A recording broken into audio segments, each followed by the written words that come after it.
welcome back to How to Sell Your Home Staging Business, a Real Women, Real Business podcast mini-series for home stagers who are starting to think about what it could look like eventually to sell their business. And they want to build a profitable business now that also builds a valuable and sellable asset for later. So I'm your host, Shauna Lynn Simon. And in the last episode, we talked about inventory, and we talked about why your inventory matters, but it is not the actual business.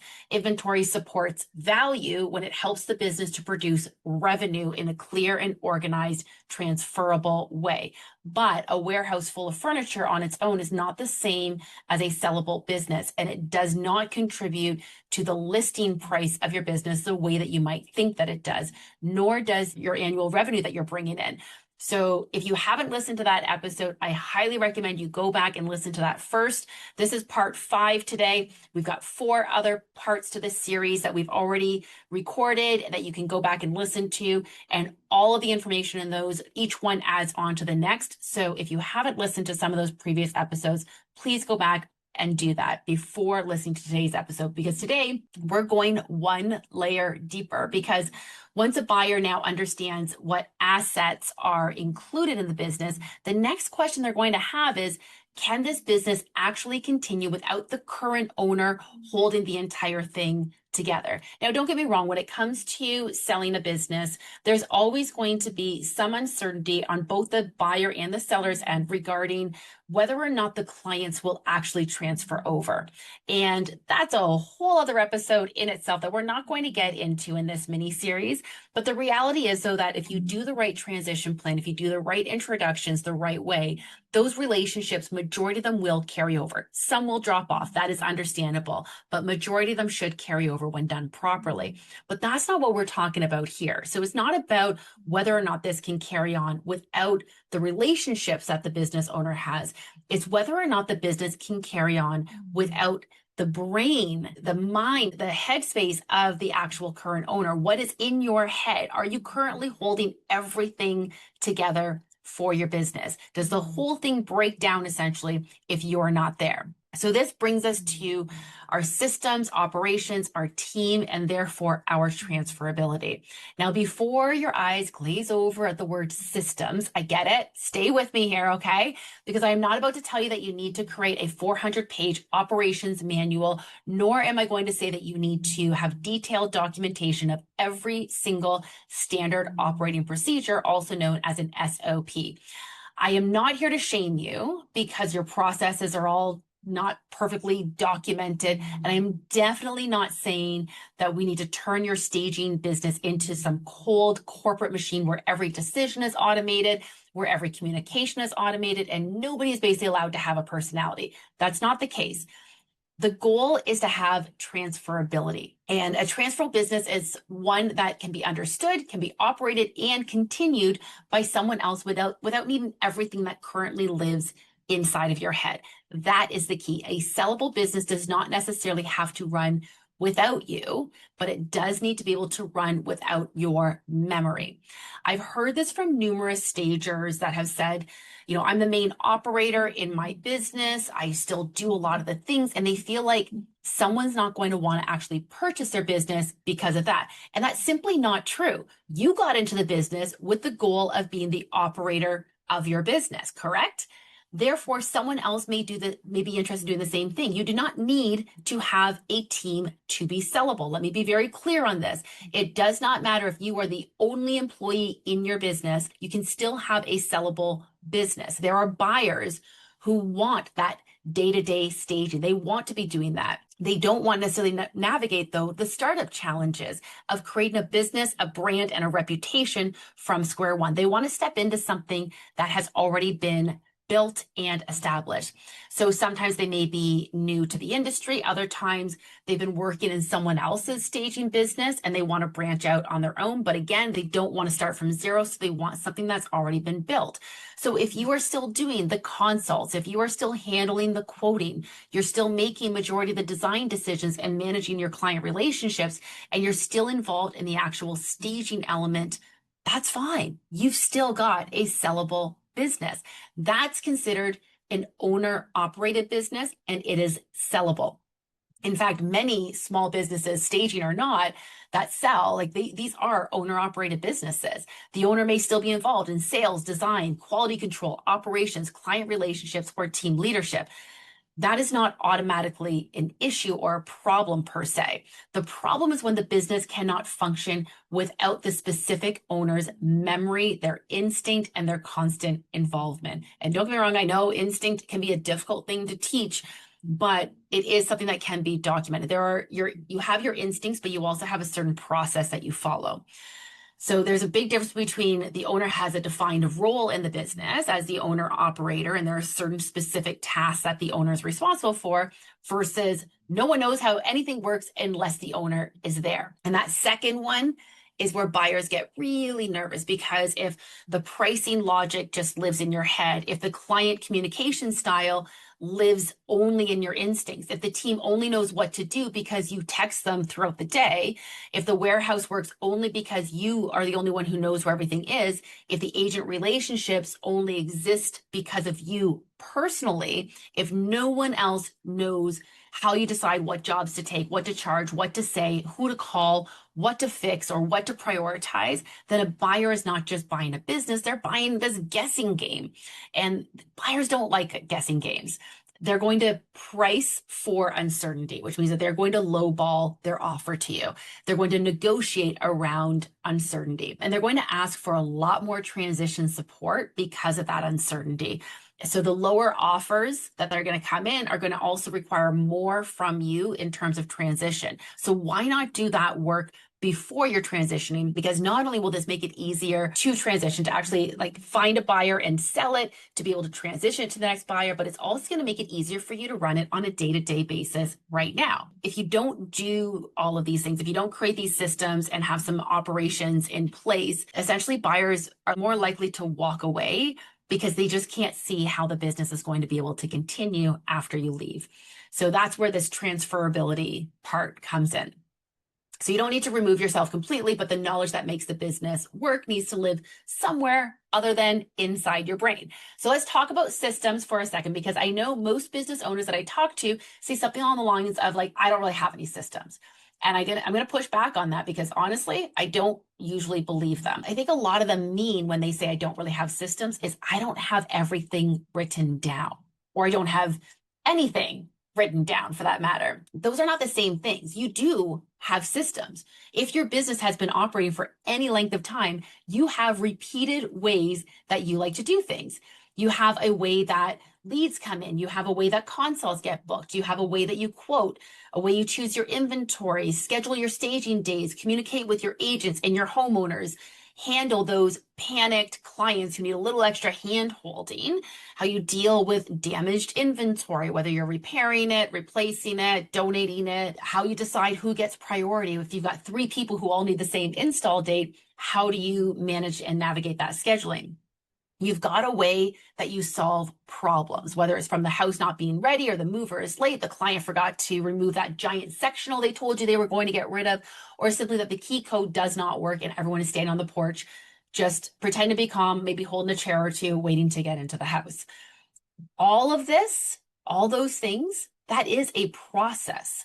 It may not be documented, it may not be pretty, it may be scattered across your inbox, your text, your team's memory, your gut instinct, maybe a few notes you wrote on the back of a HomeSense receipt or something, or for those of you in the US, a home goods receipt, but it does exist. And that is good news, because making your business more transferable doesn't usually mean inventing everything from scratch. It just means capturing what you have that already works. So now, also, another thing that I want to clear up in terms of a misconception is that a system is not just software. Okay, I hear a lot of people, when you say systems, they're thinking, well, I need a fancy CRM or some sort of automation or project management software. I need a dashboard. I need 17 hats. I need integrations. I need a tech person who understands the things that I don't understand. And don't get me wrong, maybe software helps. Sometimes it actually does, especially, I know I talked about this a little bit in the last episode, but having a tracking system for your inventory, that is a software that, yes, absolutely is going to help, not only for the system, but also in terms of sellability. It will increase the value of your business. But software is not necessarily the system. A system is the full structure that helps something happen reliably. So it may include some of those tools and softwares, but it's about the processes, the policies, any sort of routines, decision rules, any templates you have, those expectations and standards that you have for your team, your clients. Like the software is just one piece of this. And a lot of it doesn't have to be fancy software. There is nothing wrong with, for example, for a standardized email communication that you send out, if you don't have an automated system doing it, or if you don't feel comfortable having it auto-triggered, then you can still do it manually, but you don't need to start it from scratch. You can just have an email template in like your Microsoft Word or something, or in your text edits or something, and you can just pull that up and throw that into a document. So for example, your lead intake system, this is, where people are coming into you in the first place. They're a prospect, a lead, a potential client. That might include, first of all, where those inquiries come from. It will include what questions you're asking. How quickly are you responding? Is it a same day? Is it within 24 hours? What information are you collecting from them? The address, the project address, who's paying for what? How you decide whether it's a fit for you and your business model, and then what those next steps are. So do they need a consult now? Do we schedule the staging right away, or does the staging get scheduled after we've had the consult? So it's the templated email that you're sending out. Again, this can just be in Microsoft Word. It's who follows up, when they follow up, how you track whether or not that lead actually turned into an actual project. All of this is a system, and you might not have every single piece to this system. This is just one example, but I'm willing to bet you probably have most of these pieces in place. The form or the software that you're using for all of these things, that's just a part of it. Same thing goes with your quoting system. So your quoting system's not just that pricing calculator or estimate template that you have.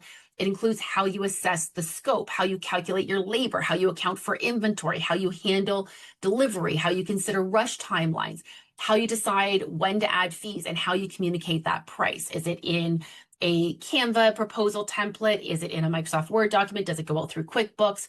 All of these things contribute to where the actual value of that quoting system is. So if a buyer can understand how you quote, they're going to have that much more confidence that revenue can continue. Because this is one of the biggest pieces to your revenue system, is having a system to ensure that you are creating consistent pricing and communicating in a way that gets the clients to convert. So if a buyer can't understand how you quote, and you're just sort of like, I don't know, I just kind of know, and I just kind of like, I guess that it is based on sort of this, and sometimes it's that. Like, don't get me wrong, every house is unique. Yeah. I get it. I've been there. I operated a home staging business for 15 years. But there is a system behind this. And if you're just like, I kind of just guess at this, and I kind of just base it on that, that's going to create risk for a potential buyer, and they don't want to buy risk, right? So a lot of business owners, they do build their pricing logic through years of experience. You've got that pattern recognition instincts. You've seen what goes wrong. You know what takes longer than you think it actually should. You know which jobs are deceptively complicated. Like, you know that it takes a higher delivery fee for a condo, especially when it's in a high rise. But also, like, what if it's a walk-up? What if, the parking is tricky for this? You know what those logistics look like. You know which clients are going to need a little more hand-holding and extra support. All of this knowledge is valuable. So if you have a method for identifying when and how a staging project is profitable, that is even better.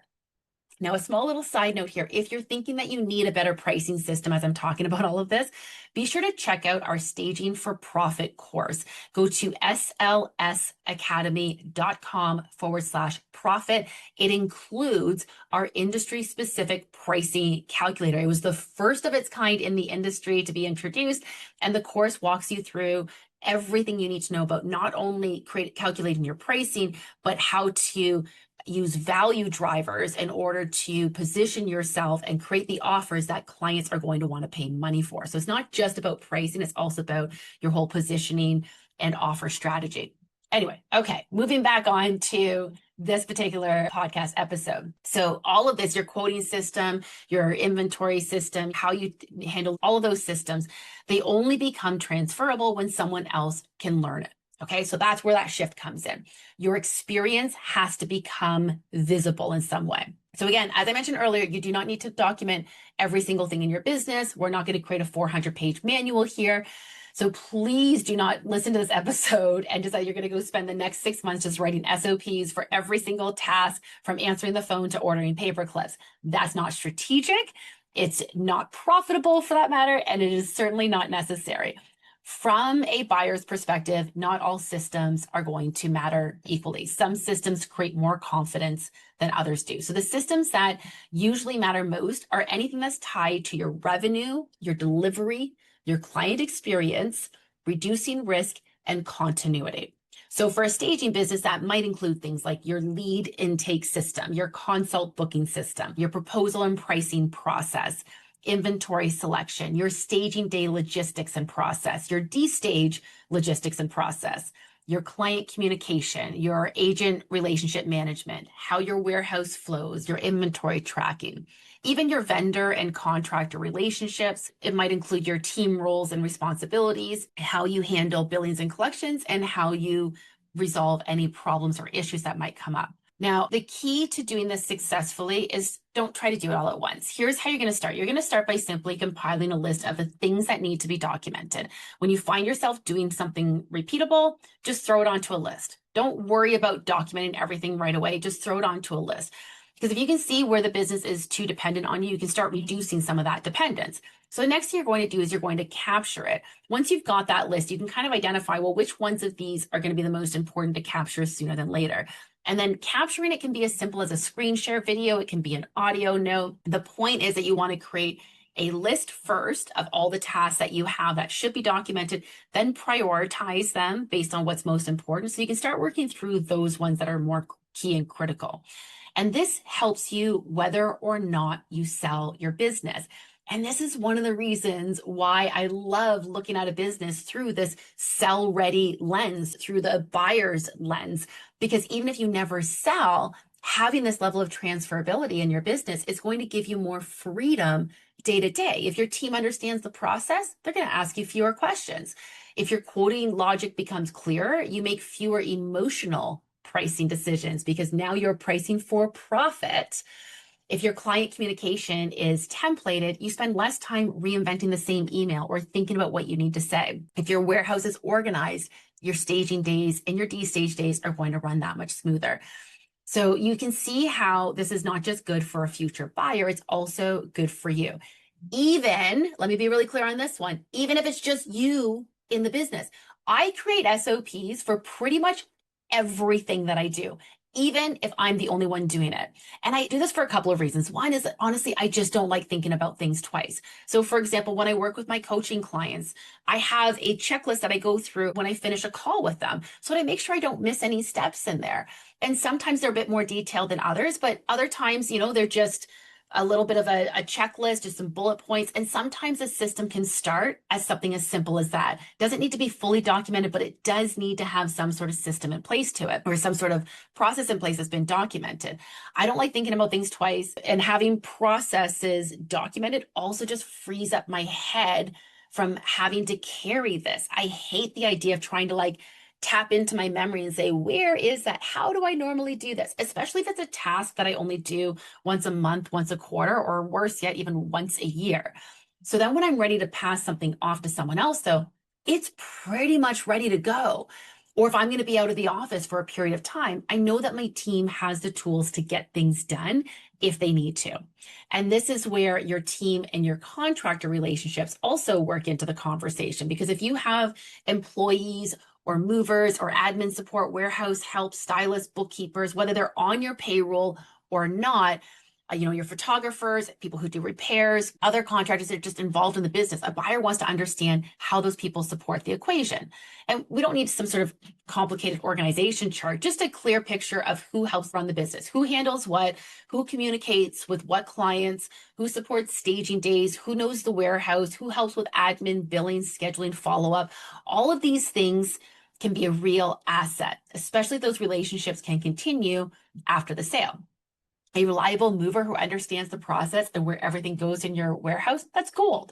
An admin person who knows your communication flow and ensures that high-level client experience every time, amazing. The stylist who understands your standards and can actually prep, pack, and pull and execute any staging job, whether you're there or not, that is money in the bank. So if everything runs through you, now don't get me wrong, again, doesn't mean that you have to have this team in place, but if you do, it's a good idea to document who is doing what, who's responsible for what, because that is going to be a big part of your value. Now, if everything runs through you, the buyer has to figure out whether they're inheriting actual support or just a list of names you personally know how to manage, right? But if you can actually say like, no, they're responsible for X, Y, and Z, like these are actual decisions that they are responsible for, that they own this job, they own the outcome of this particular task. And so this doesn't need to be overly complicated. Just start by documenting the basics, who you rely on, what they do, how they're paid, etc. Are there any other important details that someone else would need to know? And that alone can make the business feel that much more organized and transferable. Okay, now before I leave you here, I'm going to leave you with an exercise that you can do to identify where your business is most dependent on. And I call it the 30-day test. So I want you to ask yourself, if you were to step away from the business for 30 days, or if that gives you heart palpitations thinking of 30 days, let's go for 1 week or 2 weeks. But if you were to step away, what would break? The reason why I like 30 days is because that's an entire month cycle, and there's different things that happen at different points in the month. So that's usually a little bit better, especially if you've got things like payroll or banking things that you're doing, or paying warehouse leases or things like that. But if that gives you heart palpitations, let's just do a week. So what would break? Do leads still get answered? Would consults still get booked? Would proposals still go out? Do staging days still get prepped? Do D stages still get scheduled? Do invoices still get sent? Would payments still be followed up on? Would the team know who to call if something went wrong? Would anyone know where to find passwords, templates, project notes, client details, or vendor information? The goal is to identify pressure points. If you are having a bit of an anxiety attack on this one, again, I want you to take a deep breath, step back for a moment, because you don't have to fix it all at once. But I want you to think about, like, what are the most critical things that are really going to slow down because people are waiting for your answer? And think specifically about anything that drives revenue or prevents you from being able to make money. Where are those mistakes happening? This is where you start. And please start simple. A basic checklist is enough. A screen recording is enough. A quick shared folder with some templates, that is all enough. You do not need to create a polished operations manual before this becomes useful. You just need to start getting the most information out of your head and into a place where someone else can find it, understand it, and use it. Google Docs are fantastic for this. Okay, so really quick recap from today. A sellable business does not need to be fully automated. It does not need a huge team, and it does not need a perfect operations manual. An owner-operated business can be sellable. What matters is whether the business can be understood and continued by someone else. And whether you sell or not, that is going to make your life so much easier now. You're going to make fewer repeat decisions. You're going to answer fewer repeat questions. Your team is going to have more clarity. Your vendors and contractors are going to be easier to manage, and you're not carrying quite so much of the business in your own head. That is the work. So if you want some help getting your systems in order, be sure to check out our Systems Unlocked Business Training. Go to slsacademy.com/systems unlocked. But if you really want to create a sell-ready business, we provide you with the tools and templates to get your systems and your pricing in order in our Sell Your Staging Business Bootcamp. In fact, in the bootcamp, if you register, you're going to get our Systems Unlocked Business Training absolutely free. Okay. And then we also have a special offer for getting the Staging for Profit course as well. Now, inside the bootcamp, we look at what buyers actually want when they talk about systems, what needs to be documented and what does not, how your team and contractors are viewed in the sale, and how to make your business more transferable without overwhelming yourself or your team. We're going to give you the worksheets, checklists, and tools to put all of this in place. And you get lifetime access to all of those materials, as well as our Systems Unlocked Business Training. Now, if you want to learn more about how to get in on our next Sell Your Staging Business Bootcamp, simply go to slsacademy.com/sell your biz, as in BIZ, sell your biz. And of course, all of these links, you can find them in our show notes. Now, in the next and final episode of this mini series, we're going to talk about the sale process itself, because selling your business is not just finding someone who might be interested in, of course, sending, here's everything that I have. Here's all my financials. Here's all my documents. Here's all my client relationships. No. We're going to talk about how to protect confidentiality, when to share what, how to qualify buyers. And we're going to help you to move from that interest into a serious conversation without losing control of the process along the way. So go check out the bootcamp, slsacademy.com/sell your biz, BIZ, and I will see you in the next episode. And until next time, happy staging.